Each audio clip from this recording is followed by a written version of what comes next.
Good morning. I'm Barry Rosenblum. I'm president of Time Warner Cable of New York City. I'd like to thank you for the opportunity to speak before you today.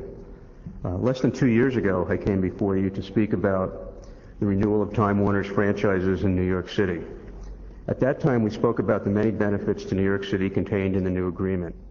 Included in that agreement is a $10 million fund to build the city's institutional network, $5 million to upgrade and run the city's crosswalks channels, and millions more in operating and capital dollars for the use of the public access organizations in each borough, just to name a few of those commitments.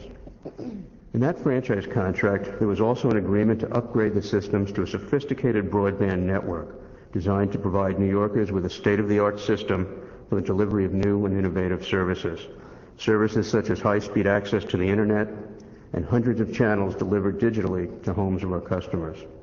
I'm pleased to report that both high-speed access to the internet and digital cable are not only realities, but are being embraced by our customers. Our system-wide upgrade to enable delivery of those services is nearly complete, and these services are being provided in those upgraded areas. Digital television also allows our customers to receive several channels in high-definition TV as long as they have a high-definition receiver. And our high-speed internet access service, Roadrunner, is already being used by more than 20,000 customers in New York City.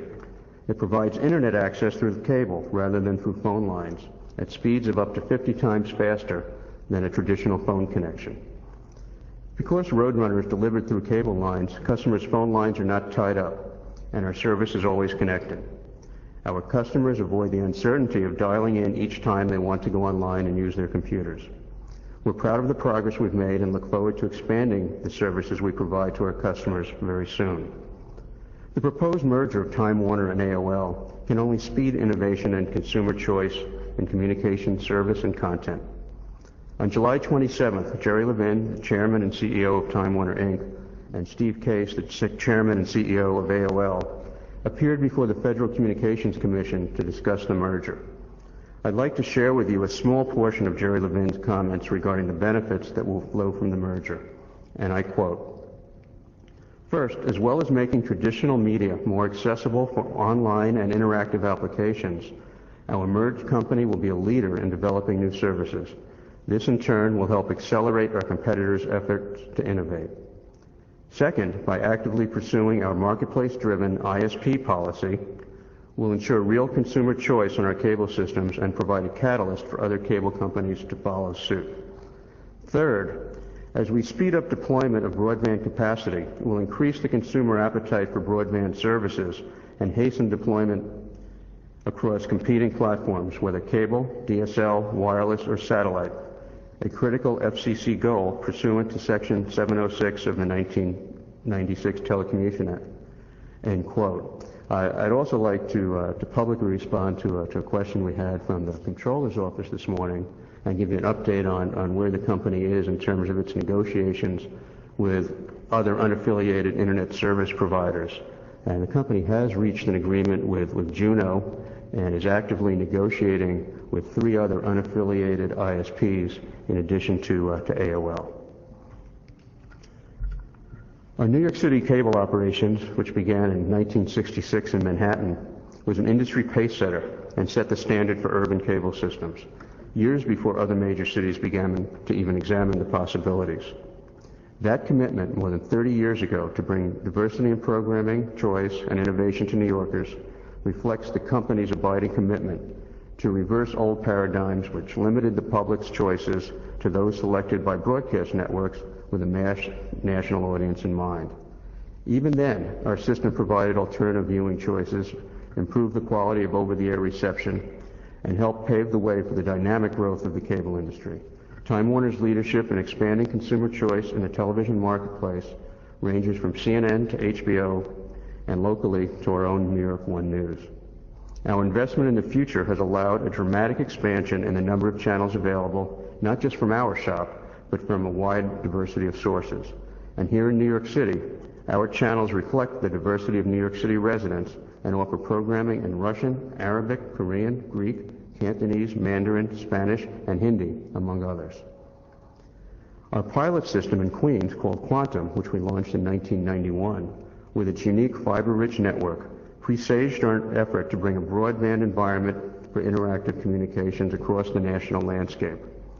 While our company is proud to have helped accelerate the growth of the television universe to the benefit of consumers, we're equally proud to be among the first to recognize that digital technology to bring new options for high-speed interactive services like video on demand and data delivery.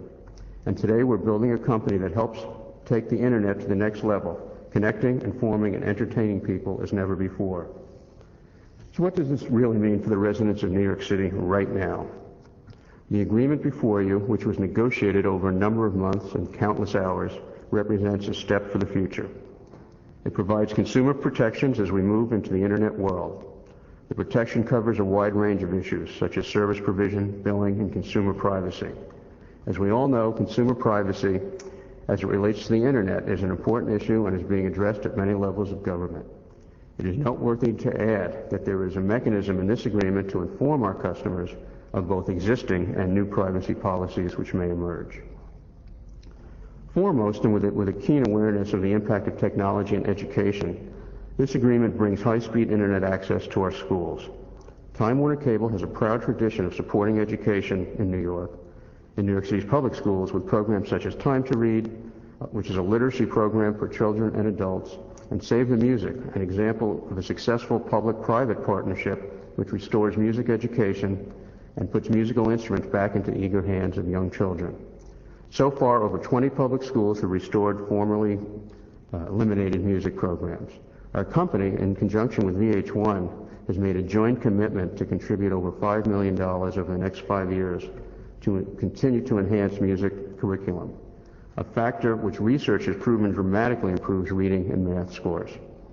Further, our own scholarship fund, with over $500,000 towards higher education and services for graduating public high school seniors, is in existence. We are today committing to provide a significant number of internet connections to every public school in our franchise area. We've worked very closely with the Board of Education, and we've developed a model that truly benefits the students at each school. These students represent our future taxpayers, consumers, and our future workforce. And as for senior citizens, we'll provide high-speed internet access to every senior center under the auspices of the City of New York, as well as all other municipal facilities identified in our franchise agreement. So I would just like to conclude by saying that your approval of this transfer will assure the residents of New York City a rich array of innovative new services, new choices, multiple internet service providers, and consumer protections. It certainly reflects the next step to move forward in what is a very changing world. Thank you. I'll answer any questions you may have. Any committee members have a question?